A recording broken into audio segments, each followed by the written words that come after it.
Hello and welcome to another Ammach Project Archives episode. This one is with Jeff Scott, whom I interviewed back in 2012. Jeff also spoke for me at the 2013 Ammach conference that you can see already out there. Now, Jeff had a lot more going on in his life than just he presented at the conference. From a young age, he has been an abductee, contactee. Age 11, he had an entire year, he said, of non-stop abductions. And then he came home one day to find his entire workshop, electronic area, covered in this gelatinous, weird, foul-smelling goo stuff. Not unlike the John Shelton material that he referenced. So I don't often hear about that material being left. But anyway, there we go. Jeff also talks very much about the security services or the intelligence agencies being surveilled, he said, for most of his life. And often this would go on for months in the form of SUVs being parked outside his property forever. Other things during raves or parties, he'd find MI5 people that he and his companions would identify. They stood out so much, but he's also been on the end of assault from them. And he'll tell you more. It is a very different swathe of events. He seems from a young age to have been incredibly capable. And during his life, he's also had two occasions where two different people independently spoke about him shapeshifting into a reptilian. He was shocked beyond shocked because who hears about that? But they observed it. He wasn't aware of it. So anyway, I hope you find this very interesting treat from Jeff Scott sharing. And it took him a lot of courage to do this. So I hope you enjoy it. Jeff Scott, everybody. Hello, and welcome to another Ammach interview. Now we're here with Jeff Scott. Now, what I want to say is that some people who we speak to have come through really difficult times through harassment, surveillance and all this kind of thing. So not only have they got the ET issue to deal with and process, as if that isn't difficult enough, but for some reason the military and other intelligence agencies seem to take an interest and also cause harm. But just please be aware that this is very real and a lot of people have suffered harassment. Welcome. My mother always said I was like an old man in the baby's body. That amused her. Some of the things I used to do, toddlers wouldn't really be doing those things. My father, after coming out of the army, he was a Ministry of Defence policeman in Chatham Dockyard. We used to have a house which was in the vicinity of the perimeter fence of the dockyard. I used to go and play in there with my mate. He was 3 years old, I was 2.5. Once we went in there to play in the woods. We was quite near to a gate and the perimeter fence. We were on the inside. The gate never used to be locked, but someone came in with their dog to walk the dog. He slid the bolt across and carried on with his dog. Which meant you two guys were inside, you two We were ladies? inside. We didn't know what a bolt was in those days, like at that age, and we thought the gate was locked and thought, you know, what we're going to do. I looked at the fence. I took it upon myself to climb a six foot chain link fence with a foot of barbed wire, wearing shorts, and I got over the top and down the other side in one piece. Can't imagine those little leggies going... I had cuts all over my legs, there was blood everywhere, but it didn't hurt at the time. It was the natural thing to do, sort of thing. I wanted to get to the other side of the fence. I'm not sure if I got my mate across or not, but I went back to my house where mother jumped out of her skin, like looking at all the blood over me, and I didn't think it was anything out of the ordinary. It was just things boys do, but nearly gave her a heart attack. I'd just see what needed to be done and did it. We lived in another house near an army barracks in Aldershot, Matthews Terrace, I think it was called. I went off early in the morning with me mate, and we got locked into a graveyard. It started to get dark, and there was railings, all the gates were shut, and I thought, no, what we're going to do? So we focused on this small cottage in the middle of the graveyard, and by then it had got dark. We went up to the cottage because it had lights on, looked through the letterbox, tried to make ourselves known, but there was no one in there. No one would come to the door. So again, I thought, well... Yes, so there's 2-year-olds. Two, yeah, I was two. I thought, I've got to extract myself from this place and me mate. So we've gone to the perimeter railings and somehow managed to get over the railings. I mean, there was probably only 5 foot tall, but probably had spikes on those days. And we got over. I think I got us both over. Walked all the way back to the house, and by the time we got back, there was police cars outside, and a mother come running up to us and grabbed me, and I think my mate's mother had something to say to him as well. Yeah, I didn't think of it as anything out of the ordinary. And give us just a little snapshot of your family background there, Jeff. Well, it's a military background, isn't it, you were brought up in, so... And also... Yeah, as I said, my father was a military man all his life. He started off in the Merchant Navy. I think his dad threw him out when he was 14. Merchant Navy, and then he went into the army. He stayed in the army all his life. My mother, she was the eldest of 11 children, born of Welsh parents. Mm-hmm. She was actually born in Dover. Parents were Welsh, and she did actually go back as a little girl and lived in Wales for a number of years. But yeah, she was an extremely psychic individual. Used to lay in bed with migraines for 3 days at a time sometimes. But she used to have visions. She used to see things, and did she ever tell you about them? She used to record a lot of it. I've got a big bag at home full of photographs and like memoirs of her. That's quite an interesting bag of tricks, that is. She used to write down a lot of things. Yeah, there'd be some gems in there. You also mentioned at one time that she and your sister at the time had you involved in doing some Ouija board. Yeah. When I was about 4, was it? About 4 years old.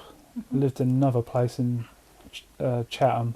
Walderslade was the actual area. Sister was living with us at the time. She's older than me. Mother used to be interested in all things occult and witches, and she was just interested in all sorts of strange phenomena. What about your dad? Was he also interested? No. He was quite a straight military man.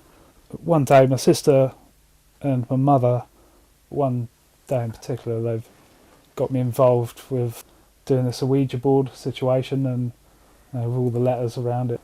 That's a very bad thing. Were you aware that it was bad at the time, or did you have some fallout from that? No. It's one of my earliest, strangest experiences. Was around that time, in the front room with my mum and dad. It was time to go to bed. They said up the stairs to bed. So I've gone out of the front room door, turned to go up the stairs. At the top of the stairs there was an image. It was the toy that I used to have. It was a Humpty Dumpty, and it was at the top of the stairs. It shouldn't have been there, and I screamed. It frightened the life out of me. Was it quite a large it was the standard size of what the actual toy was. To my mind, it was my toy sitting on the top step of, like, with the darkened top floor of the house in the background, and I knew that was something that shouldn't have been there. I screamed, ran into the front room, ran beyond the sofa. It frightened the life out of my mum and dad, so much so that I never see that toy again. I don't know what happened to it. But my dad's come out and had a look and said, "Oh, there's nothing there." But and there wasn't anything there; it had gone. Yeah. I believe that was a screen image, possibly something else there that shouldn't have been. A screen image was put up to basically save my sanity as a 4-year-old boy, stop me from having a heart attack on the spot or whatever. Still to this day, if I relive that experience, I go all cold, I've got goosebumps all over me. Yeah. Very heavy impact on me, that one. That was the first time that anything was astray. I thought was strange. I now think that was a direct result doing this Ouija board. Do you? Yeah, it's interesting because some people think that opens perhaps gateways. It opens up communication with interdimensional intelligences, tricksters, I think. Recently I watched a video recommended by Exopolitics TV. It was the history of this foundation. There were psychic researchers. I was watching this, watching their paranormal research work, and and it triggered lots of memories. What was it specifically that you saw that triggered the memory? The first thing that worried me, they were all in a room, there's people in there, it's a darkened room, they're apparently these spirits of people's long lost loved ones were apparently speaking to the people that were in the room. I don't think they were, I think that was interdimensional intelligences, using the opportunity of that communication. And the table was turned up on its side and was spinning around in there. What triggered for me was this small light was seen to be in the room all of a sudden, and it dropped down through the table and was on the floor. And I think they actually played the audio footage of the event as it happened in the room. For the video, the actual footage you looked at on the video, I think that was reproduced. I think the actual audio was probably the true audio, and you can hear everyone oohing and ahhing at this light as it moved around. And that somehow triggered, that frightened me, just that ball of light, that sort of triggered repressed memories. And later on in that video, they said they set up cameras everywhere, and they said the only image that they captured that was out of place, which is quite an image, it was this being, it was like a blue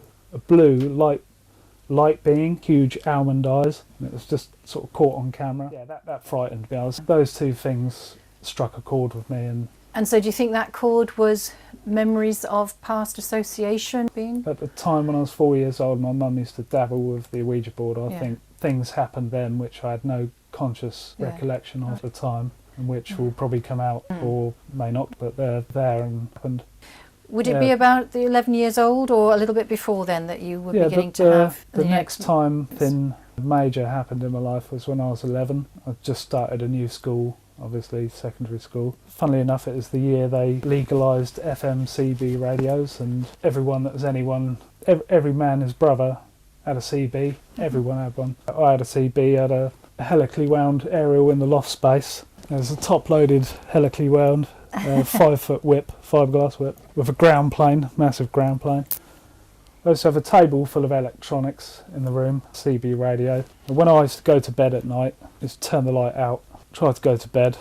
I used to have some recurring experience. It was horrific, absolutely horrific. At the time, all that happened was I'd be in my bed, have this feeling, this horrible, horrible feeling, something's in the room. I think now I come out of my body and tried to turn on light switches, but my recall at the time was getting up. Obviously weren't getting up, I was still in the bed, but my recall of the time of these experiences was I'd have to turn a light on. I'd go to the nearest light switch, try to turn it on, it would come on very dimly and flicker and go out. I'd think, the next lamp, I must get to a light to turn the light on. I'd go to a bedside lamp and try to turn that on.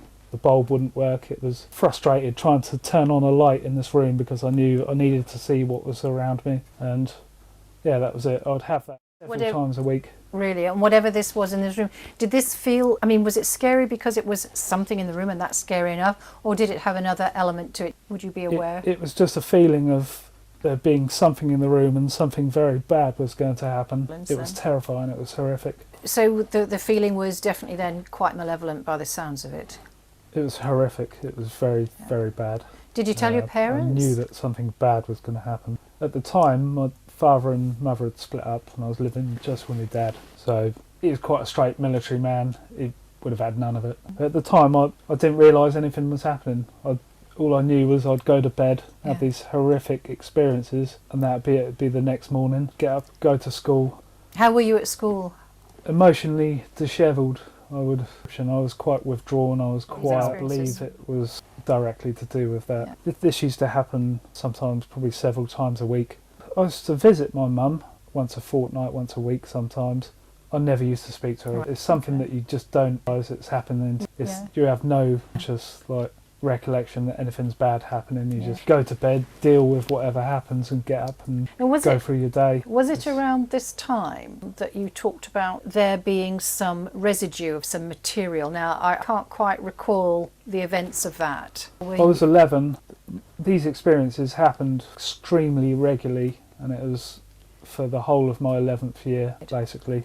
I had a table full of electronics. I've always been like a technically minded chap. I tables of meters and soldering irons and stuff, coaxes and just bits of circuit boards and stuff. And I noticed at the time there was this, I can only describe it as a foul smelling, clear, viscous fluid. It was on various bits of electronics, and at the time I knew it shouldn't have been there. There was no reason for it to be there. I mean, was it in sort of clumps of an area, or was it spread evenly throughout? It was just dotted about over various items. I remember once I had a PP9 battery in the middle of the table, and the stuff was over the battery and over the metal shell of the battery, and I thought, that doesn't look like any leakage from any battery I've ever seen.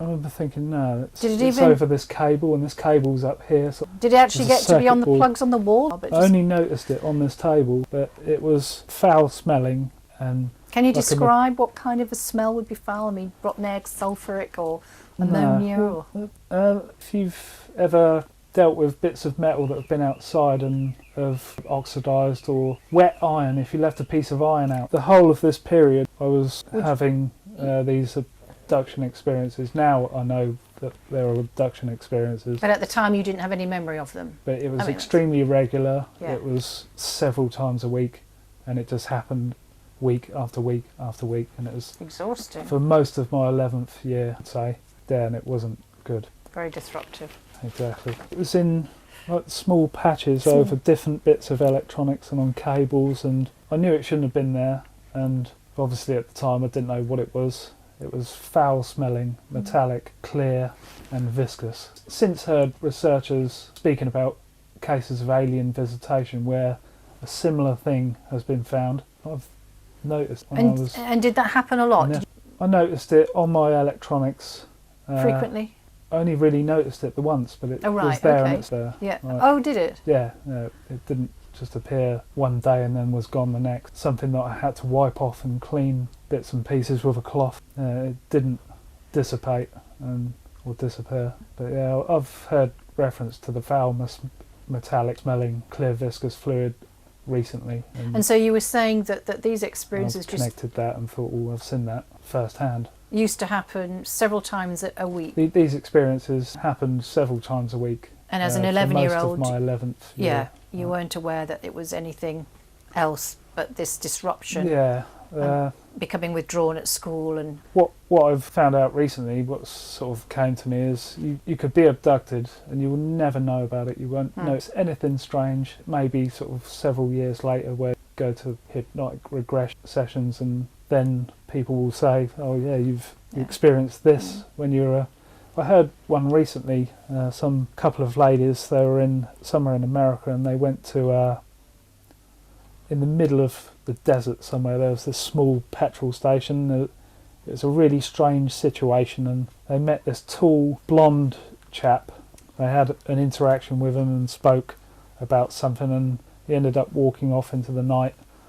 I think she was regressed many years later, and in the regression it came out that she actually had an interaction at that time with a small being of some sort who smelt really bad and sulphurous, and she actually said when she was being regressed, oh, you smell horrible, like there. So at the time she didn't know what had happened. She had no idea. It all comes out. Tell us about your next major experience. The next major experience I had was, I was about 26, 27. I was living in High Wycombe at the time, East Wycombe, Loudwater to be exact. I was living in a house, it was near to the M40 motorway.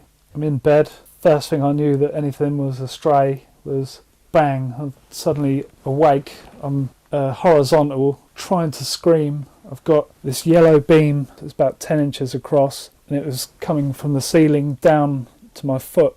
It reminded me at the time of it looked like a pint of cider when you get the bubbles top. Yeah, so like a column of light coming in. Yeah, all I could see was this yellow, it was like a darkish yellow column of light coming through the ceiling on my foot, very, very slowly moving up my body. I'm paralysed, I'm trying to scream. In front of my face, there was two screens. One of them had a revolving cylinder, which reminded me of a probe I'd seen on a UFO program about 3 weeks earlier that was videoed in somewhere in America. Some guy from the shore videoed this thing. It was about 100 foot off the sea, about half a kilometre out, just revolving. At the time I thought, my God, that's quite an interesting aerial vehicle. I'm in my bed, trying to scream with this beam slowly coming up my leg, 2 screens, this revolving cylinder. So it's coming up your right leg? Yeah, coming up my right leg. A revolving cylinder on one screen, and on the other screen there was something else revolving. It was flat. It was like a brown clay, almost like a 3D representation that you get on a CAD computer screen. I was trying to work out what it actually was whilst trying to scream. I suddenly made the connection. That's the sole of my foot. That's a 3D representation of the sole of my foot. I was allowed to use my arms to try to scratch these screens out of my face, which I was successful. They went out and then they blinked back on when I stopped scratching. I feel at the time I was allowed to have some interaction, otherwise I would have probably had a heart attack in my bed. I was allowed to feel like I had some sway over the situation, when in fact I didn't. A little bit of something just to stop me from dying in my sleep. I had a false awakening then. All the beam stopped, everything stopped. I was still on my foot, very slowly moving at this pace, like a very slow 10 mil, probably every 20 seconds. I had a false awakening, thought I've actually woke up. I thought, my God, I've got to go downstairs, get out of this bedroom. And I remember thinking that I'd got out of bed, gone across the room, I've smacked my head on the door frame and thought, that's all right, I've just got to get out of this room. Gone down the stairs, burst into the front room, and the woman whose house it was I was staying at the time, Lynn, she was there with another female friend on the sofa, and I sort of like said, you'd never guess what's just happened to me, and just about to relay the story, and all of a sudden I've heard her daughter Leah upstairs shouting, get it off me, get it off me. Then the dream, or whatever thing has actually stopped completely. I've properly woken up. My heart was doing 180. Strangely enough, the M40 motorway, it's never usually quiet. It was silent for a good minute, I'd say. And that was quite memorable to me, because I've never heard that motorway with no vehicles on it, and it was completely silent for about a minute. The cylinder, I think, was to let me know that it was something to do with a UFO. Whoever does events, they're very intelligent. They've got high technology. They know the inside of your mind, inside out, better than you do. They will put images and things into your mind to convey a message. So what do you think the foot was about? They want you to think in a certain way. They'll convey images and telepathic thought will make you think how they want you to think. The representation of the foot was just, I just think it was that the beam was on my foot. It was just for me to make the connection between our screen and beam obviously scanning my foot. I think you just make a mental note, oh yeah, it's probably for it scanning me. For 6 months after that, I was extremely disturbed by that event.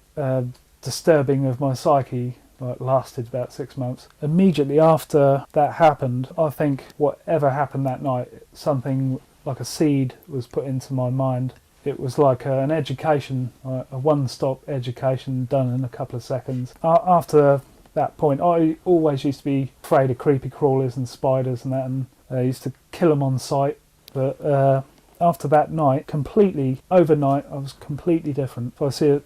Actually, at work one day, this huge spider come out when me and my mate was clad in this building near Heathrow. And I said, "It's all right, man. It's one of us." My mate, it was almost like I'd been educated overnight that everything is one. We're all the same. We're all part of the same. As I said, it was like dropping a droplet of oil in a puddle and it just disseminates out. Every day for 6 months I would always have that event in my mind. Quite a game changer, for a better description. The benevolent. That's the seriousness of it didn't hit me for like about 7 years afterwards, but at the time I'm in the boxing club. Once a month they would do like a rave in there, boost the bloke's beer sales that owned it. And they used to put a marquee outside in the car park as a chill out area. It used to have tables, chairs. I came out there because the club had no air conditioning, or it's quite a small venue. I came outside, it's sweaty and hot in there. Sat down on a chair. The next thing I know, that there's like a chap sat on a chair facing me, and he's handed me a small, highly polished dark stone. At the time I had a lot of respect for people that like stones and sticks and the outdoors, because I'm an outdoor kind of person. Without saying anything, he's just handed me this stone, took it off him, kissed it, nice stone man, and give him it back. And then there's a pause. I went to say a sentence. I'm not sure what it was about, probably about girls or music or something. I've gone to speak a sentence. He spoke it for me. I've gone to speak another sentence. He spoke that one for me. Before I could get a word out, he's spoken these 2 sentences. After the second one, he's spoken for me. How did you know I was going to say that? Which he didn't answer me. Proceeded to speak for about 2 or 3 minutes of some kind of wisdom, which obviously went in at the time. I can't remember it for the life of me, what he said, but it went in at the time, taking it in. About 3 minutes. And then he got up. I didn't actually see him get up, but he left. He wasn't there anymore. He just wasn't sat on the chair. What did he look like? I'd say between late 20s, early 30s. I can't remember for the life of me, but what he was dressed in, whether he had a baseball cap or not. Seem to remember his hair was probably shoulder length, fair. I don't remember anything about his physical appearance. But about 7 years later, I was listening to some information or other. Someone was speaking and giving some information. They happened to mention that the race called the Pleiadians, they initiate face-to-face contact when they come down and speak to people. They initiate their contact by handing the person a stone. And that's interesting. I hadn't heard that before. When I heard this, I thought, my God. I mean, at the time, I told all my mates, I said, this bloke read my mind, and they were like, yeah. Told all my friends and just remarked it as a very strange thing, that someone would read your mind twice within 30 seconds. I just thought, yeah, that's awfully strange, and just put it to one side. But when I heard this person speaking about the Pleiadians, when they initiate their contact, they hand the person a stone. My jaw dropped. I thought, my God, this bloke handed me a stone. They obviously knew that even coming into a club and seeing me when I'm halfway through the night and had banging music in my ears, they obviously knew that I would remember whatever was told. Otherwise they wouldn't have done it. They would have waited until I'd got up for work or something, then come and knocked on my door and said, "Oi," and told me, so that I would have definitely remembered. It obviously went in. I remember at the time making a note of it. I thought, yeah, I agree with whatever was said. I mean, my life it's just been a mismatch of strange events. To try to pull them all together, and maybe I should write a book one day, but I wouldn't be able to necessarily remember everything. There's so many strange things happened that trying to remember all of them is an impossible task. Most of the nice bits of woods near my town seem to reside in one general area, 10 miles north of the town I live in. Yeah, we used to mooch around, look for nice little spots, and we loved the outdoors as well. And even if we weren't going looking for a little spot, we'd sometimes just go out, a few of us, let's go out to the woods, and we'd just go for a mooch around. Some places we found that were quite strange. There was one particular place, it was daylight when we was out. It got dark, it was about 10 o'clock, I think it was in the summer. Coming back to look for my car, which was parked about a mile away, down a valley and up. The nearest place we could get by road to this place was about a mile away. So we'd come back through this woods, we got lost. It was going through like thick scrub. We stopped to take stock of the situation. There was 3 of us. I think my mate, his girlfriend Lindsay, she was hanging back a bit. There was me, Ace, and my friend Alex. And we stopped to take stock of the situation. All 3 of us looked up at the same time. We see this point of light in the sky above us pulsed and shot across the sky. I'm sure before it got a chance to pulse again, it was out of sight. It wasn't a shooting star. It was in the sky. As we looked up, just pulsed and just shot across the sky. And we looked at each other, and so that was fast. That was very fast. So right onwards this way. As we're walking away from this spot where we had looked up, we were all thinking about this thing we'd just seen, and every now and again we'd look at each other and say, that was very, very fast. And it was extremely quick, wherever it was. Walked down the hill through these trees and come out by this house, and it's an extremely well decorated house. There wasn't a spot of dirt or dust anywhere on it. On the way back, we've come right out onto this gravel driveway of this pristine house. All the lights were on inside. There was no sign of any people. Fully lit up like a Christmas tree. Upstairs, downstairs, you could see through. There was no curtains. It was all like a display house. About 50 feet away from this house was the gravel drive. The way we wanted to go, we would have to cut off of the gravel drive and go for a cornfield, which we did to where my car was. As we were leaving the house, we walked along the gravel drive. There were all these buildings, they looked like barns, quite large barns.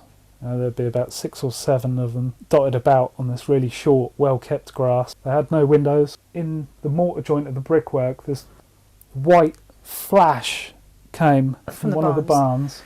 At the time, my friend Alex, he, for the last few months, I was quite impressed with this digital camera. It was in the early days of digital cameras. I think it was 1 megapixel, but the point being, it had a flash on it that was extremely white. It was a white flash. I was used to that flash because he was always taking pictures everywhere. What struck me when I walked past this brick wall and the flash come out of the mortar joint, it was the same colour as the flash. So I thought, my God, that's a flash, and it come out of the mortar joint where there was obviously a camera somewhere else, and that flash, and it flashed. Obviously took my picture. As I've walked past it, my mate 4 foot behind us has walked through it as well. I turned around to him, I said, did that do that to you? He said, yeah. I said, keep walking, keep walking. So we've kept walking. It was a bit unnerving, just the high technology of it was a bit much. We walked off the gravel drive, stomped through a cornfield and found the car and got away, gone home. Yeah, that place is probably quite a strange place, for half a kilometre away from a transmitter that's labelled as Ministry of Defence with a compound around it, small building. There's another transmitter about 1/4 of a kilometre away from that, identical size, but that's not labelled as Ministry of Defence. The place is actually called Christmas Common. It's quite a high piece of land. It's on top of like a chain of hills called the Chilterns. Yeah, there's a lot of interesting topography in that area. One other thing about that place with the house and the flash coming out the mortar joint, before anyone had ever heard of people carriers, we see like a blacked out window Chrysler people carrier going towards that facility, which was, in those days, no one had heard of people carriers, but this was a Chrysler, it was American, it was all Yes, 98, 99.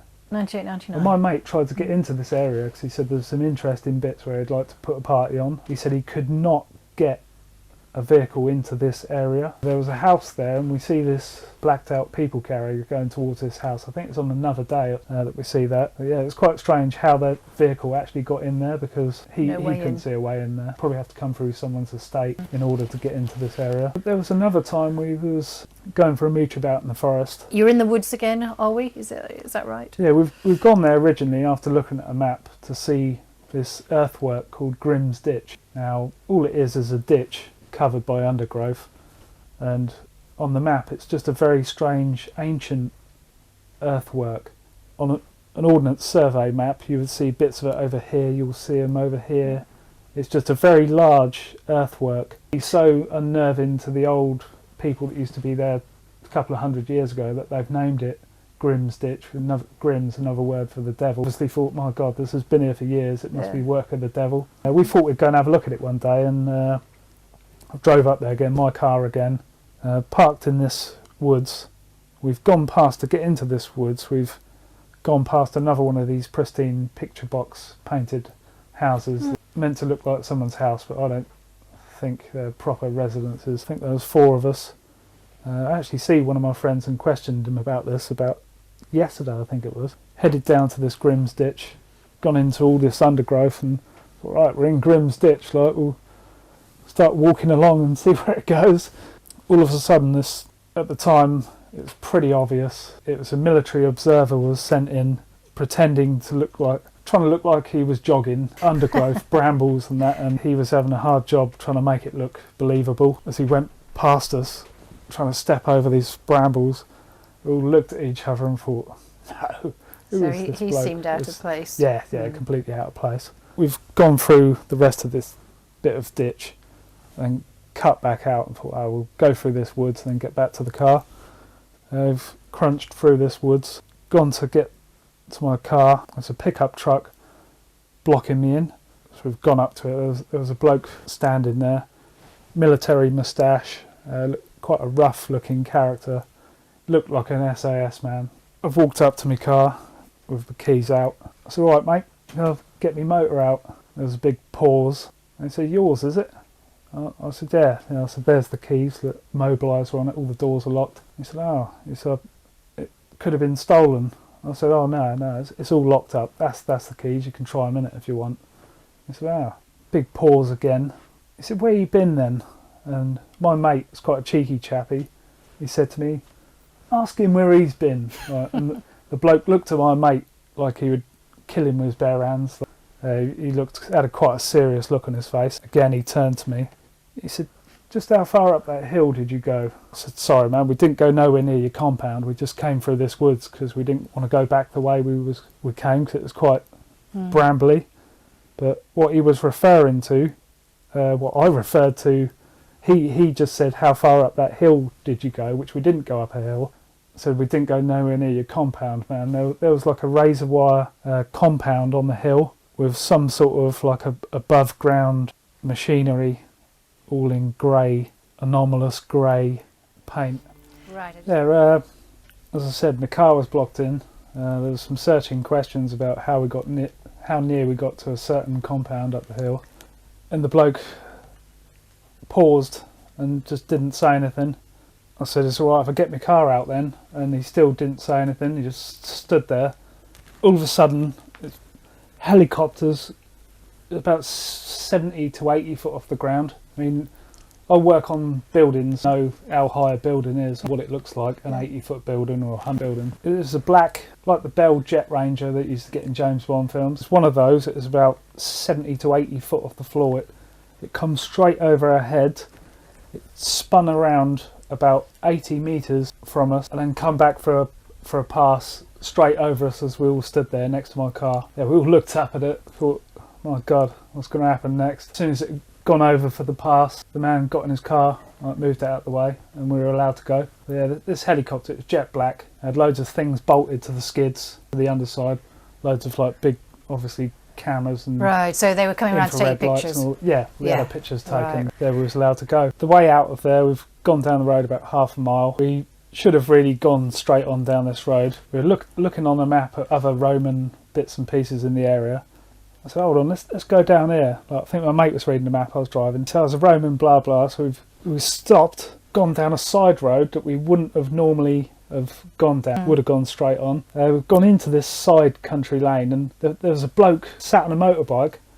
He looked totally startled that the car was coming and he's quickly threw his crash helmet on really quickly as if to hide his face. As we've gone past, I said, look, he's doing the dodgy. He's either hiding 10 key of skag in the bush, I think, or he's there to follow us. And we've all laughed about it, like, gone past him, gone down the road, turned left, gone down another lane, stopped. All of a sudden he's come past us, like he's come round the bend, expecting us to still be going, but we've stopped. He had to come past us, and I've seen this bloke. He was on a large motorcycle, like 500, 750 or something like that.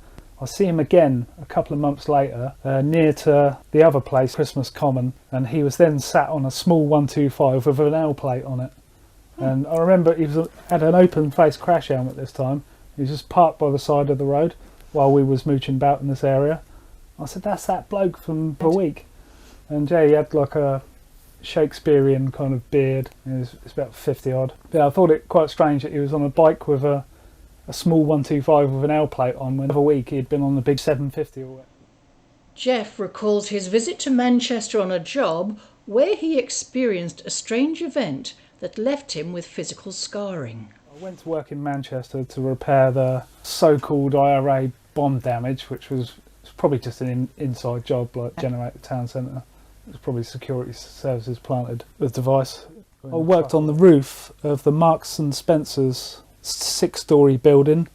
It was like their flagship, Marks and Spencer's. We were working on the roof doing all the cladding and glazing to various bits of modules on the roof. It's a massive place. Yeah, when I used to work there used to be a clock tower just across from our 6-storey position where I was doing most of my work. There was a clock tower, and a couple of times a week, like, there'd be this box in a plastic bag, and it would move and it would be in different positions. And I always used to say to my mate, what's in the box up there? It was like someone had put a camera in to survey our positions. Yeah, I was aware of surveillance all the time. It was just normal. I used to get it in 3-month blocks. It'd been really bad. They'd be outside your house for 6 months. And what do you mean by being bad? That's to come like a couple of years down the line. It was the summer of '99, about August times. This particular week, the key to my room had gone missing for 24 hours. Staying in a coach was above a pub. It's in Cheetham Hill in Manchester. It's a really rough, deprived area. But that's where you were lodging whilst you were doing this job. Yeah. Key to my room went missing for about 24 hours. The proprietor of the place said keys never go missing. Never had their keys go missing from the rack with the kitchens. You didn't get many people in this place because of the area. It was Cheetham Hill. It wasn't a bustling hotel or anything. It was far from it. Yeah, the key went missing. My bags were searched. I noticed the zips had been moved on my bags. Nothing taken out of it. I leave my bag in the room. All it had was a mobile phone in it. Never used to have my mobile phone on me in those days. Bag was obviously searched. The key had gone missing to the room. One particular night I'd come home, came upstairs. We used to get free evening meals. So I've come into like the large room, which was like a banqueting room, all set with tables, very nice, to get my evening meal. It was completely empty. We were the only ones in there. On this particular occasion, I've come into the room. There was two men and a woman. The woman had long blonde hair. Men were quite cleanly dressed. What I noticed was quite strange. They would not look at me. I mean, most people, if someone comes into a big empty room where they are, wouldn't even glance or look at me. I found that very strange. Sat down, ate my meal, retired to my room. Came to about 11 o'clock, got bored of watching what was ever on Sky Channel. At that stage, I was in a room on my own. I think maybe that week I was on my own. I didn't have any mates with me, I don't think. I was getting ready to turn in. A microwave event is the only way I can describe it. There was this buzzing sound that lasted for about 2.5 seconds. Two bands come across the bottom of the televisions and they had chevrons in going across. Whatever that energy event was, it frightened me. I didn't know why it frightened me, but it was like a deep buzzing sound and it was quite unnerving. I thought, that's not a police radio or a fire brigade radio interfering. I thought nothing of it. Turned the light out, turned in, telly off, turned in for the night. The next thing I consciously remember, everything being black, all I can remember is the foot of my bed, seeing the head of a woman with long blonde hair stood at the foot of my bed. Then my vision just blacked out. It like came in. All I had a framed head of a blonde woman, and it was like quite fuzzy, but you could quite clearly see the long blonde hair. My vision was she standing? Yeah, I think. Next thing I know consciously, I'm awake in my bed. My heart's like almost beating through my chest. I'm extremely traumatised by whatever's taken place. I just lay in my bed and waited for my heart to stop beating. I'm not sure if I noticed straight away the pain, bruising pain in the prostate area, but that was soon to become apparent. I was so traumatised by whatever had happened that I lay there and looked at the clock. It was about 12:30, so it was probably half an hour after I'd turned into. I looked at that clock from 12:30 until it was time to get up at 7 in the morning. I thought, good, it's time to go to work. And I got up and just went through my day. Did you examine yourself at that point? I was aware of like having a bruise down below. Didn't go into a full medical examination, but I was aware of having a very, very sore bruise, localised in a small area. Yeah, what I think happened after putting it all together, like the following months of surveillance, hearing high-pitched radio frequency sounds, it'd go up, it'd go down, it'd tune into the middle, and it would lock on. It was like cat and mouse. My whole life was like cat and mouse. To get away and they'd track me. I was an experiment in tracking chips in human beings in real time. Jeff describes the mark he found later on after the events of that night. Like a large triangular mark in keeping with a large caliber hypodermic being stabbed into.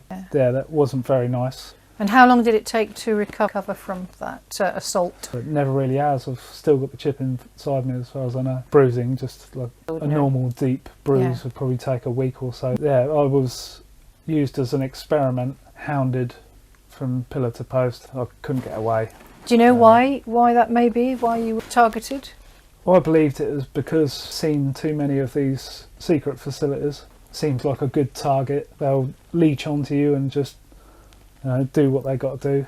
Were any of your friends targeted? They were probably targeted for surveillance only because they were friends of mine. I've had no. Yeah. Do you associate any of this with the ET or? Kind of think that maybe if you become a person of interest to other intelligences, our intelligence services will then latch onto you. They want to know what's going on. Yeah, I believe there's probably a bit of that involved. I think they probably know who you are and what you've experienced. And yeah, they've heard a lot of bugged conversations, and they've heard me talk about ET experiences which I've had over the phone and probably around electronics which potentially been bugged, so conversations haven't really hidden nothing, and every time I go out on a jaunt down to Wales or something, at the time in particular I went with one of my ex-girlfriends, and I was followed up down mountains, and the amount of times I've heard the thing lock on, go up down and lock right in the middle and lock on. I've got a truck, a 6-ton Mercedes truck, and I kitted it out as I would like my house to be in. I aluminium foil taped the inside of it so that I could get a good night's sleep from radio frequency. That was before any of this happened, I think. I used to sleep in that truck outside my mate's house in part of South Reading. I remember one time I slept in the truck and I could hear, it was about 2 o'clock in the morning, there was like an obviously military light aircraft. It kept making passes over the truck at 2 o'clock in the morning over a civilian populated area. They don't usually do that, and I think I thought at the time, I thought they can't get a proper lock onto me because I'm inside aluminium covered vehicle, which is obviously gonna, it was 2 in the morning, it did about 20, 25, 30 passes over me. It'd go off like a few kilometres, come back round exactly over my truck sort of thing, quite high. I think it's a twin engined light aircraft. A strange incident at a squat party that leaves Jeff the victim of an intended assault. Is this military, intelligence, or both, and why? It was about 5 days after September the 11th. My girlfriend at the time, Rachel, she was a photography student. There's one particular place where there's a nice yew forest, this dead-end road, but on the way down this dead-end road, it's meant to look like a reservoir in the middle of a field. It's huge. My friend grew up in that area in the 70s, and all the locals knew that was like an underground command bunker in this field. It's all food down there and all sorts, like an emergency command bunker. Everyone's supposed to have forgotten about this sort of thing, but my mate told me, he said, oh yeah, that place. He said, I grew up around there, it's motorcycling in the area. That's an underground food storage place, obviously a command bunker. That's in the vicinity of the Chiltern Hills and where these other suspect buildings are. Gone down this road on an afternoon. I'm driving her car. My girlfriend's got a camera, a flash on it, big proper camera lens on it. She took a flash photograph of this bunker on the way back down this road because it was raining, and we went down the road, thought, oh no, I ain't going to go in the woods, it's raining. So we come back along. So basically we've gone down this road, then come back past this facility, and she took a big flash photograph of it. At the weekend following this, a week later, I've gone into London, gone to a party in this building. It was North London, several floors. It was like an abandoned warehouse, like, which still had a lot of files in there and stuff. Like, it was empty, and the boys from London had taken it over, put sound systems in there, and had this party. I was looking after a mate of mine. She'd done some ketamine or something like that. She was flat out on the floor upstairs on a floor where there was no music. I thought, well, I better keep watching her, make sure she don't get robbed. So I was just pacing about and just making sure no one took advantage of her. I was near the top of the staircase. The next thing I knew, I remember seeing like a small red light. It was probably a targeting laser, and bang, like this flash, like, took out my eyes, and I sort of struggled to see, and I've looked and I see this Middle Eastern man put something into a brown paper shopping bag and proceed to run away down the stairs away from me. I've like gone down on the floor holding my eyes, really packed a punch. By that time, whoever had come in under the guise of noise abatement and shut the building down, like turned off, told sound systems they got shut down, at which stage like there was military personnel in 2s and 3s just walking about the building. Right? Would you say that would be normal to see military people at a, telling a squat party to stop? Usually MI5 come in and people usually sniff them out and say, there's a spy over there, look at him. And why would you think MI5 would be in? Everyone knows it's domestic terrorism, isn't it? If you plug in a speaker and entertain your mates outside or in an empty building, you're a domestic terrorist. That is the category that they've classified you if you do that sort of behaviour. Personnel were walking about this building, all the sound had been shut down. On the ground floor of inside this building, I've looked, I see this bloke in an army green coat, not a DPM, plain green coat, sort of that you get surplus or something, quite a tall chap. Under his arm he had this He had like a camera strap, and it had like, you know, those million candle watt power torch with a handle and the big reflector. It looked like one of those. It was dark grey or black. I've looked at it. I'm still seeing like the burning of the reflector into my eyes that's burned into my retinas. I've looked at this thing. I thought, that is what done my eyes. I've walked over to him. He stood in the doorway. I said, let's have a look at your torch, mate. Proceeded to point it in my face. I think you got the idea earlier, didn't you? I've sort of backed off, right? And this thing, I've already had it wiping out my vision. I've had it again pointed in my face. So I've backed off. About 10-15 minutes later, I was in the same bloke at a different position in the ground floor of this building. He was on his own. There was people milling about everywhere. I was angry from having my eyes burnt out. I've gone up to him. I said again, let's have a look at your torch, mate. And of this time, I've just grabbed it from under his arm, grabbed hold of the handle and started to look at it while the strap's still around his shoulder. He's like looking about for his support. He said, oh, you can get them anywhere for £15. I've looked at it, I thought, £15? This looks like several £1,000s worth of like assault strobe gun. Whilst I'm looking at it and it's the straps around his shoulder, I've pressed the trigger and I just see the strobe effect of his eyeballs. I let go of it. He said, you didn't have to do that. And I said, well, you done it to me, so I've done it to you. And I've walked away. I've left the party, drove down the M4.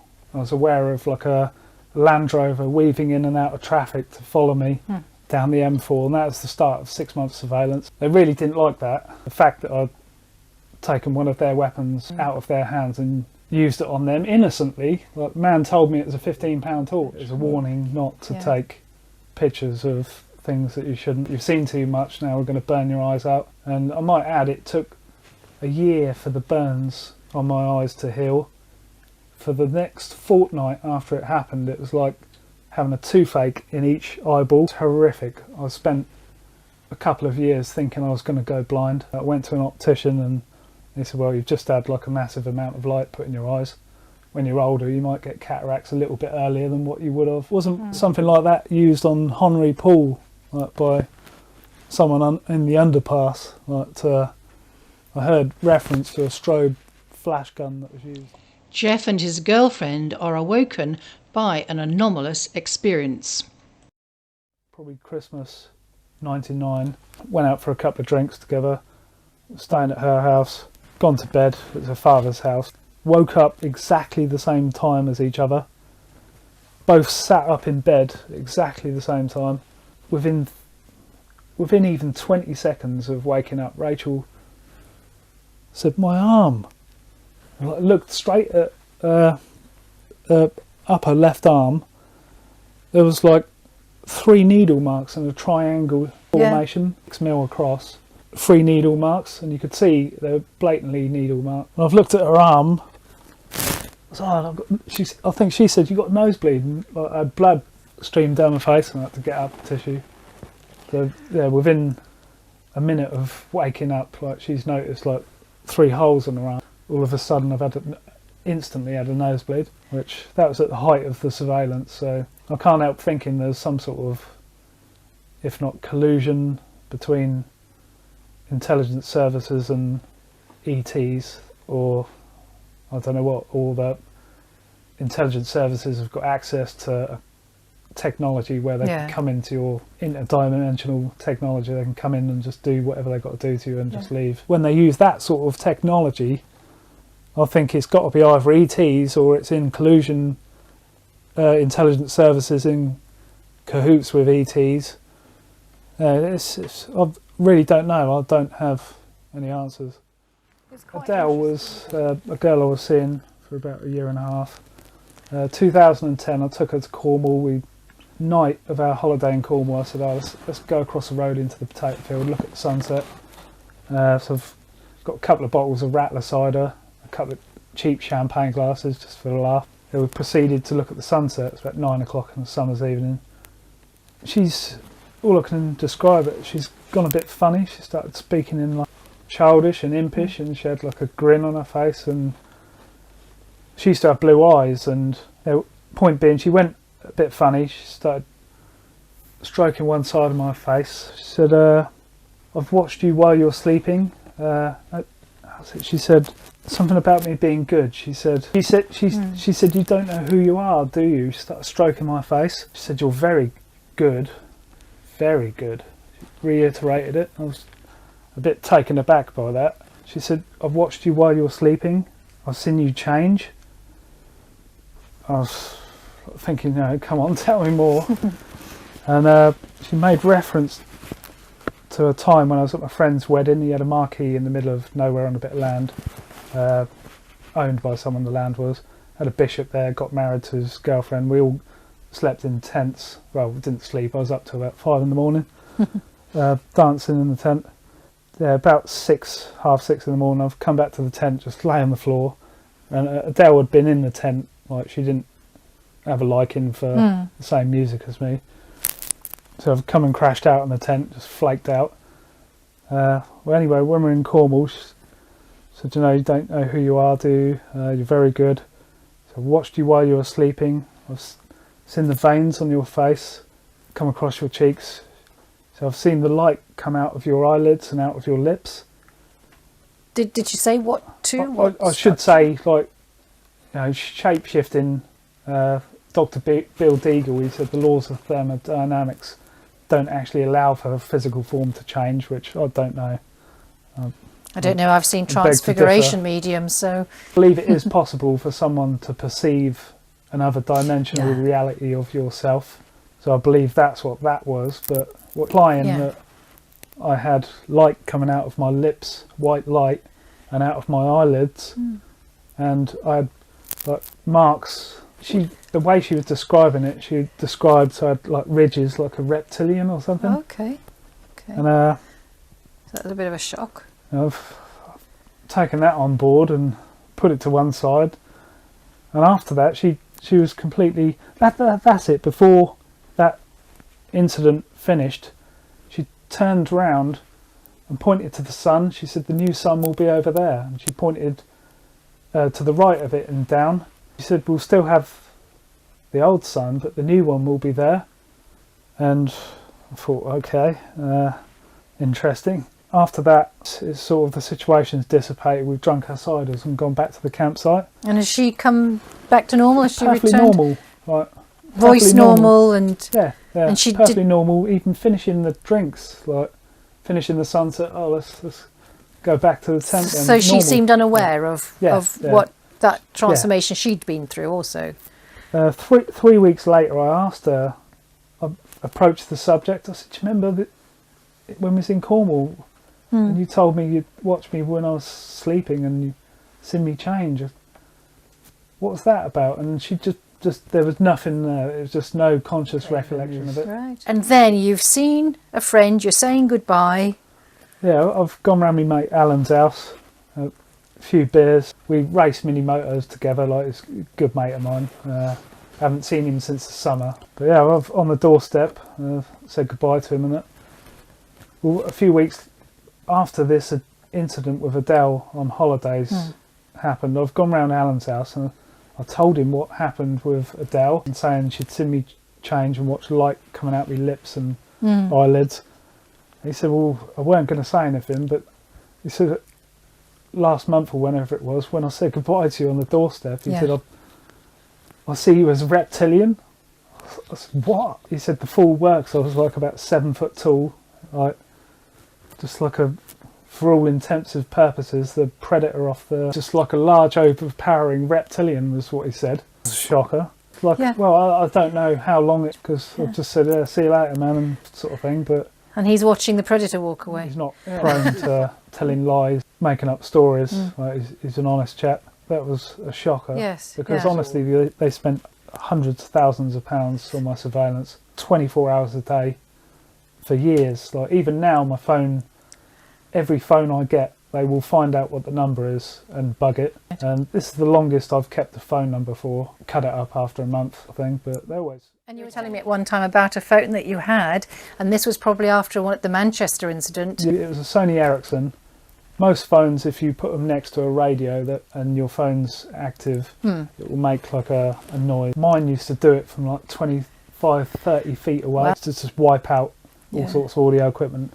I sold it to a friend. The night I sold it to him, on his doorstep, this poor bloke, the light bulb in his hallway went like, and usually high power microwaves in close proximity to light bulbs, incandescent light bulbs, they don't mix, they usually pop light bulbs. Yeah, it was obviously this foam was giving out such a high amount of radio frequency energy, it's popped this light bulb, and bloke got showered in glass, and I was getting within sometimes 70 feet of a street lamp, it would just flicker and go out. These are the big ones. They used to really annoy me because I thought it was obviously the tracking chip inside me. Right. Obviously they've got satellite technology which can track you if you've got a chip inside you. It used to really, really, really annoy me. I used to test it out and go down roads and wait down the end of the road and look sort of half a mile and watch the street lamps for like an hour or something. They wouldn't do a thing. If I walked up the street, they'd blink, and it used to really do me head in.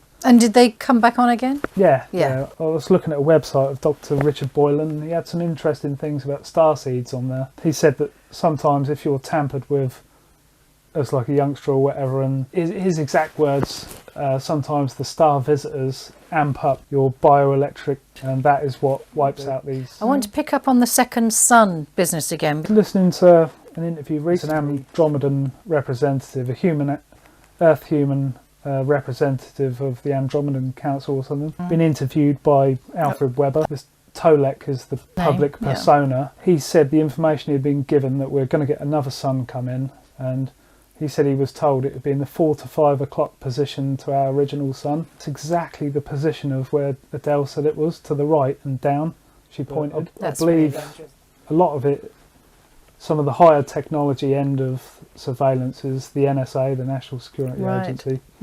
And obviously MI5 can't be seen to be doing anything too illegal on British soil, so they just say, oh, you do it, and they give it to other agencies, and they're not bound by the same laws. This year, all of a sudden, bang, I've had this memory come back from being in my bedroom when I was 11 years old. I was in the corner of the room nearest where my stereo was. I was kneeling on the floor. All of a sudden, I've got this being in front of me. It's about 3 foot tall. I've tried to defend myself with the nearest thing I could get my hands on.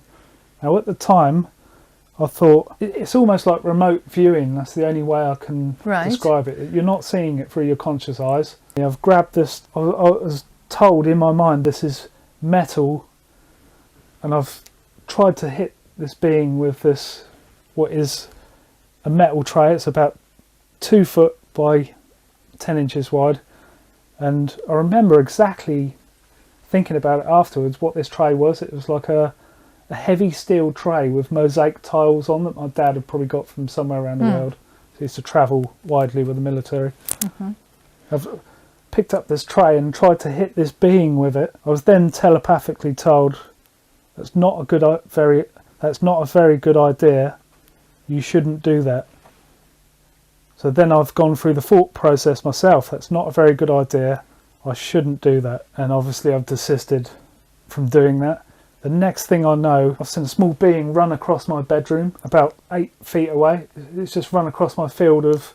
The next thing I know, I'm lying down, horizontal, probably paralysed. From my left-hand side, I've seen like this small spindly arm with like 3 fingers with almost like suckers on the end.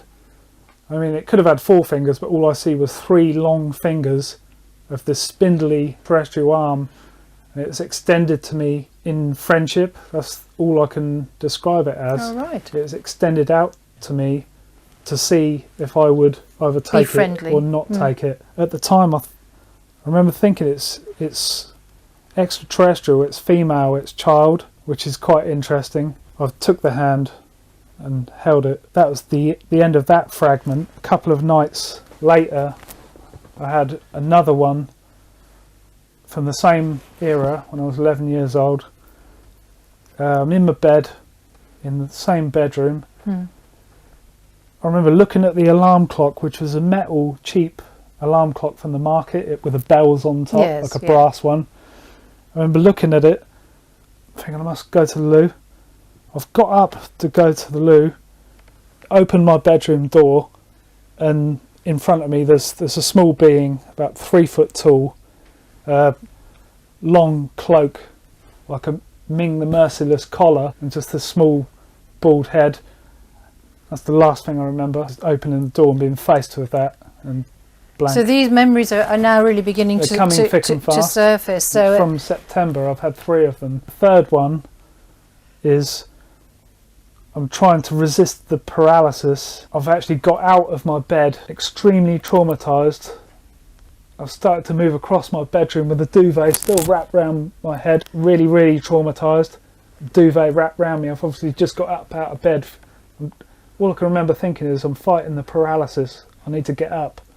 I've got up, the duvet wrapped around me, extremely traumatised. That's the last thing I remember. The third recollection from my bedroom. Yes. Yeah. Fragments of memories. So yeah, about 3 or 4 days after we had our first conversation, I noticed a couple of radio frequency events and that was at 8 o'clock in the morning, and I didn't have my phone on. Right. I find if I don't have my phone on, you yeah. do get people crawling out the woodwork to see where you are, sort of thing. After having phones light up like Christmas trees on the bedroom floor, timer, usually disable it now before I sleep. Do you feel better for having spoken? I do feel better for. I know you were really nervous at first, weren't you? You were really a bit anxious. It's been 11 years or whatever, and I've not had anyone to talk to about the experiences I've been put through. It is nice to finally get it off your chest to someone that knows, has got a good idea of the kind of things that I've had to deal with. Thank you for providing the forum you're welcome. To get these things out. People should know that there is a lot of things going on behind the scenes, and quite a lot of dark manoeuvres going on behind the scenes, but there are also a lot of good manoeuvres. And do you think you've grown through your experiences? You know, you've benefited overall from them? What they say, what doesn't kill you makes you stronger. So. Well, on that note, I just want to say thank you again for having the courage to share, because I know it took quite a lot for you to do it.